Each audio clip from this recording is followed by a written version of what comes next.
Hi friends, ಇವತ್ತೊಂದು ದೇವಸ್ಥಾನ ಒಂದು ವ್ಯೂ ತೋರ್ಸೋಕೆ ಬಂದಿದ್ದೀನಿ. ಒಳ್ಳೆಯ ಒಂದು ದೇವಸ್ಥಾನ ಇದು. ದೇವಸ್ಥಾನ ಹೆಸರು ಬಂದುಬಿಟ್ಟು ಭದ್ರಕಾಳಿ ದೇವಿ ದೇವಸ್ಥಾನ ಅಂದ್ಬಿಟ್ಟು, ಭದ್ರಕಾಳಮ್ಮ ದೇವಸ್ಥಾನ ಅಂದ್ಬಿಟ್ಟು. ಇದು ಎಲ್ಲಿ ಬರುತ್ತಂದ್ರೆ ಇದು ಹೊಸಕೋಟೆ ನ್ಯಾಷನಲ್ ಹೈವೇಯಿಂದ ಬೂದಿಗೆರೆ ಕ್ರಾಸ್ ರೋಡಲ್ಲಿ ಅಂಚಿರಳ್ಳಿ ಅಂತ, ಮಂಡೂರು ಬಿಟ್ಟ ತಕ್ಷಣ ಅಂಚಿರಳ್ಳಿ ಅಂತ ಒಂದು ದೇವಸ್ಥಾನ ಅಲ್ಲಿ ಬರುತ್ತಿದ್ದು. ಇಲ್ಲಿ ತುಂಬ ಜನ ಬರ್ತಾರೆ.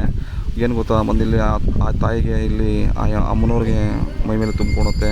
ಬಟ್ ಆದರೂ ನಮ್ಮ ಕಷ್ಟಗಳು ಎಲ್ಲ ಪ್ರತಿಯೊಂದು ಅಲ್ಲೇನೇ ಕೂತ್ಕೊಂಡಿರ್ತಾರೆ. 3 ವಾರ ಬಂದು ನೀವು ಇಲ್ಲಿ ಹರಕೆ ಕಟ್ಕೊಂಡ್ರೆ ನಿಮ್ಮ ಒಂದು ಅಂದ್ಕೊಂಡಿದ್ದ ಹರಕೆ ನೆರವೇರುತ್ತೆ. ಮನೆಯದು ಏನೇ ಪ್ರಾಬ್ಲಮ್ ಇರಲಿ, ತೊಂದರೆ ಇರಲಿ, ಸಮಸ್ಯೆ ಇರಲಿ, ನಿಮ್ಮ ಪರ್ಸ್ನಲ್ ಪ್ರಾಬ್ಲಮ್ ಇರಲಿ, ಏನೇ ಇರಲಿ ಇಲ್ಲಿ ಸಾಲ್ವ್ ಆಗುತ್ತೆ. ಬಂದು ಕಾಂಟ್ಯಾಕ್ಟ್ ಮಾಡಿ.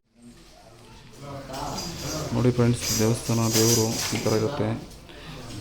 ನಿಮ್ಮ ಫುಲ್ ವೀಡಿಯೋ ನಾನು ತೋರಿಸ್ತೀನಿ ನೋಡಿ. ಫುಲ್ ವೀಡಿಯೋನಲ್ಲಿ ನಿಮಗೆಲ್ಲ ಡೀಟೇಲ್ಸ್ ಗೊತ್ತಾಗುತ್ತೆ. ಎಲ್ಲ ನೋಡಿ.